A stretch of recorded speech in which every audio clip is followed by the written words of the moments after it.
What's up guys, I'm Chris Doughty, aka Doughtinator. Welcome back to the channel.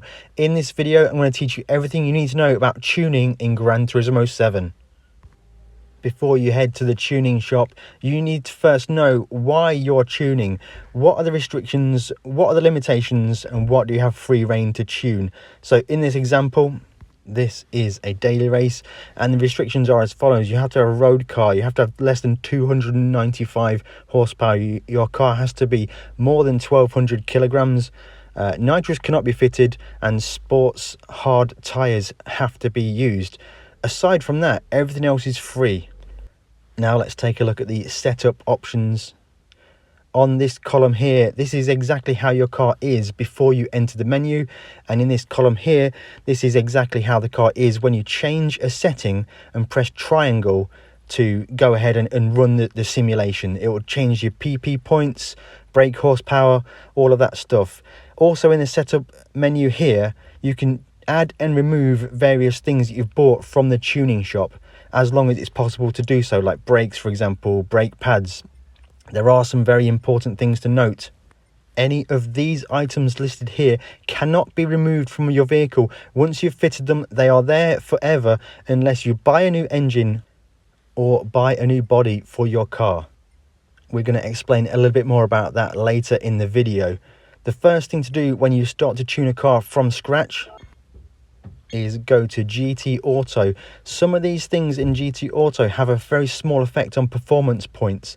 So personally, I would like to tune the car the way I want it. I want it to look a certain way. So whether you've got a rear wing, side skirts, the wide body kit, it's important to know it does have a subtle effect on the performance points. So I would go through and change all of the cosmetic features on the car first, including wheels, all that kind of stuff. Get the car looking exactly how you want it to. And then once the car is exactly how you want it to look, you can go ahead to the tuning shop and start to get the parts on the car. Here we are now going to the tuning shop, and it's broken up into 5 categories: sports, club sports, semi-racing, racing, and extreme. And I actually found this quite difficult to navigate and negotiate to see what parts I wanted, where was the fastest brakes, for example. Were they in extreme, were they in semi-racing? So what I've done now, I've spent hours making these graphics. If it's going to be helpful for you, hit that like button, subscribe if you haven't already. This graphic shows each kind of upgrade available and shows each version of upgrade available. Some of them you just buy whichever one you want. You either buy the fastest, the middle, or whatever. If the path is green, you can remove it whenever you want. If the path is orange, it's a permanent but sequential upgrade path. If the path is red, you fit it and you cannot remove it. So we've got bore up here, high lift camshaft, high compression pistons. All of these ones are fit, and you have to buy a new engine if you want to remove them. All of the ones in green, you can switch backwards and forwards whenever you want to. Make sure you bookmark this video, favorite it, refer back to it, take screenshots if you want to.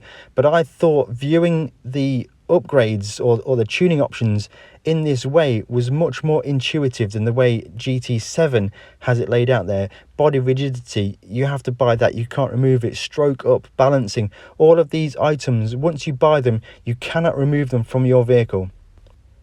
Let me know in the comments below if you're finding this graphic useful. If you're finding this information useful, don't forget to hit that like button, subscribe if you want to, hit that bell icon to be notified of any other videos we upload in the future. I think this helped me to understand how to apply the right upgrades to my vehicle without having to rebuy the new one. Here we have got the options with the new body and new engine, so it's a significant amount of money if you make a mistake with your tuning options. The game doesn't do a good job of letting you know that an upgrade is a permanent upgrade or not. Looking back at the start of the video, here is the requirements that we were going to tune our car to. There are no performance points restrictions, so anything that adds performance without adding power, we would add it to the car. We would tune the weight, do the weight reductions until we got down to 1200 kilograms, and we would add power to the vehicle with various engine parts to get up to 295 brake horsepower. And then once you meet those requirements, you're good to go. So with the information in the video, you should be free to go and tune your favourite car to the best of its ability. And we're just going to go through my GTO now that I used for Daily Race B a little while ago. And I actually made a few mistakes when I was tuning this vehicle up. I just found what I thought was the best brakes and the best suspension, but I'd bought the wrong ones. I bought the sports ones, and I didn't realise I could buy the fully customisable ones. It was buried deep in the extreme tab or the racing tab. Now, hopefully the graphic earlier on in the video, you can rewind back to that and re-watch that. Hopefully that will let you understand the upgrade path and the parts that you need to buy, and it should save you money, because I wasted money when I built this car.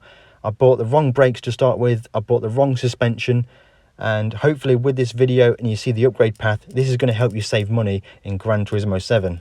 I will have more videos on my channel where we go more in depth with the setup work of the vehicle, the more specific settings that allow you to get very subtle differences with the way the car drives.